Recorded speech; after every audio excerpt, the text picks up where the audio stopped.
Hydrotherapy यह जल से संबंधित थेरेपी है। इसे 2 प्रकार से किया जाता है, गर्म जल और ठंडा जल। इसका तापमान निश्चित होता है।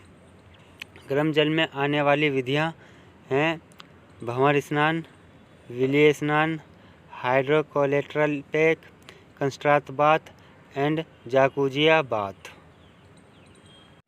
भंवर स्नान में एक टब गर्म पानी से भरा हो और मशीनी तकनीकी द्वारा जल भंवर के रूप में घूमता रहे और इस जल का तापमान 12 डिग्री सेल्सियस से 15 डिग्री सेल्सियस तक अच्छा माना जाता है।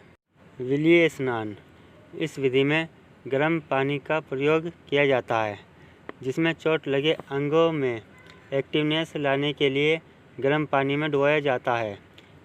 हल्के रूप से चोट लगे अंग को हिलाया जाता है। हाइड्रोकोलेट्रल पैक, इस विधि में चोटग्रस्त खिलाड़ी को ठंडी व गर्म चिकित्सा दी जाती है।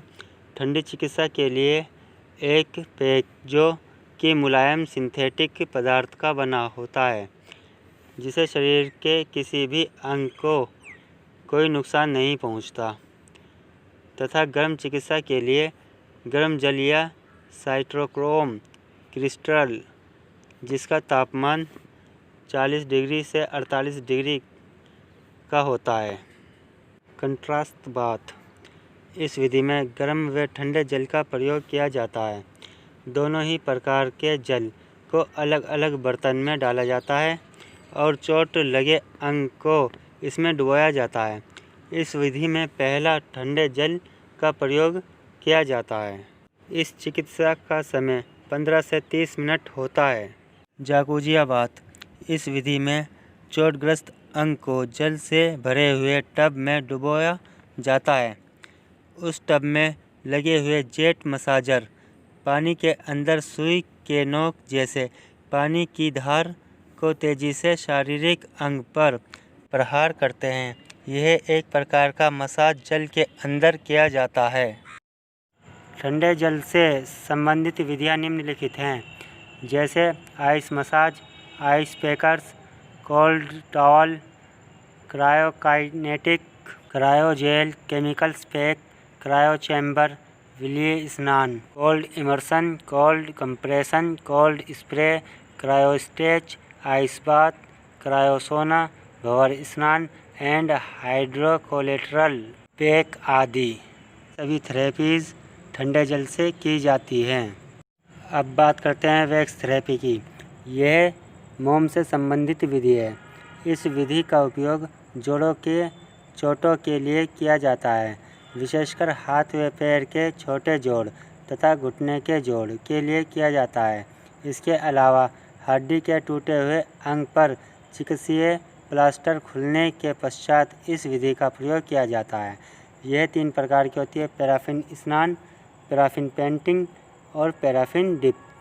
जो पैराफिन स्नान है उसे वैक्स बाथ कहते हैं।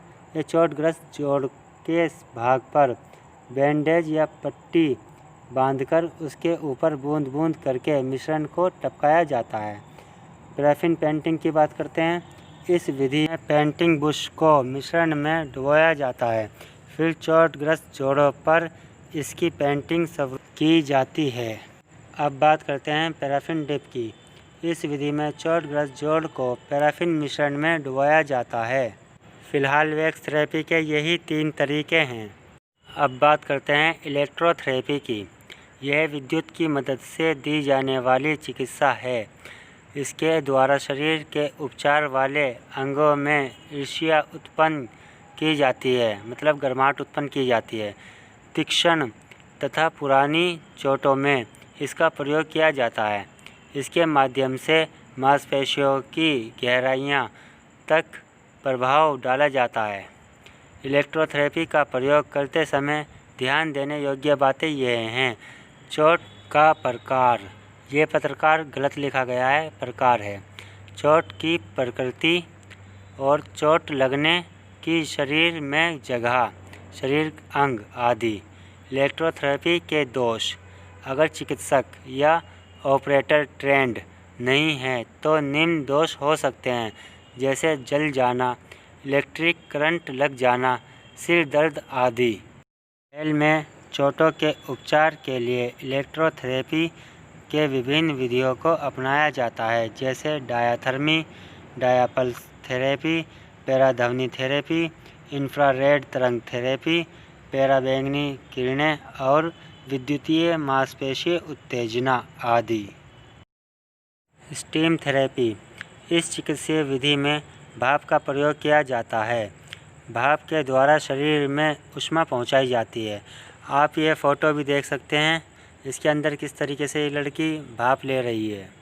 इसने एक कमरे में अपने आप को बंद करके और भाप चला दी है, जिससे कि ये भाप का सही इस्तेमाल कर सके। Mud therapy. इसे मिट्टी द्वारा की गई थेरेपी भी कह सकते हैं। इस चिकित्सीय विधि में मिट्टी का लेप लगाया जाता है। इसे कीचड़ स्नान के नाम से भी जाना जाता है। आप यह फुटेज देख सकते हैं। योग थेरेपी। इसमें योग के द्वारा थेरेपी की जाती है, जैसे आसन हो गया, प्राणायाम, प्रत्याहार, इनके द्वारा शरीर की चोटों को ठीक किया जाता है।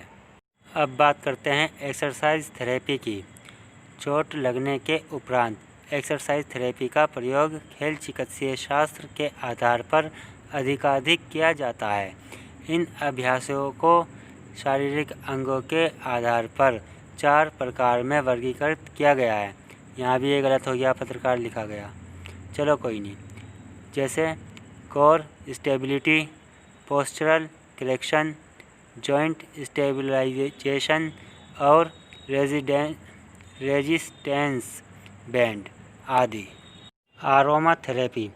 इस विधि में सौंदर्य संबंधित पदार्थ का प्रयोग किया जाता है, जिससे कि सौंदर्य में निखार आ जाता है और चोट लगे अंग की सौंदर्य बनी रहे, इसलिए इस थेरेपी का प्रयोग किया जाता है।